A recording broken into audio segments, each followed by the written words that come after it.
Hello everyone. ನಮ್ಮ ಮನೆ ಗಾರ್ಡನಲ್ಲಿ ಒಂದು 15-20 ದಿನದಿಂದ ಒಂದು ಜೇನು ಗೂಡು ಕಟ್ಟಿತ್ತು. ಸೊ ಅದನ್ನು ತಕ್ಷಣ ಮಕ್ಕಳೆಲ್ಲ ಓಡಾಡ್ತಿರ್ತಾರೆ, ಯಾರಿಗಾರು ಕಚ್ಚಿದ್ರೆ ಕಷ್ಟ ಆಗುತ್ತೆ ಅಂತ ಅಂದ್ಕೊಳ್ತಾ ಇದ್ವಿ.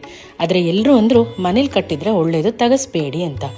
ಒಂದಿನ ನಮ್ಮ ಮೇಡ್ ಆಂಟಿ ನೋಡ್ಬಿಟ್ಟು ಅದು ಅಮಾವಾಸ್ಯೆ ತನಕ ಇರುತ್ತೆ ಅಷ್ಟೇ, ತಗ್ಸಕ್ಕೆ ಹೋಗಬೇಡಿ ಅಂತ ಅಂದರು.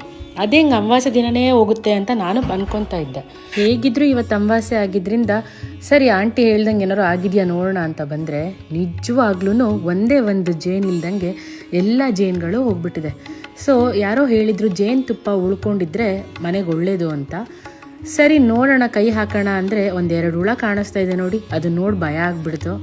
ನೋಡೋಣ ಅದು ಹೋದ್ಮೇಲೆ ಏನಾದರೂ ಜೇನುತುಪ್ಪ ಉಳಿಸಿರುತ್ತಾ ಅಥವಾ ಅದನ್ನೂ ಕುಡ್ಕೊಂಡು ಹೋಗಿರುತ್ತಾ ಅಂತ.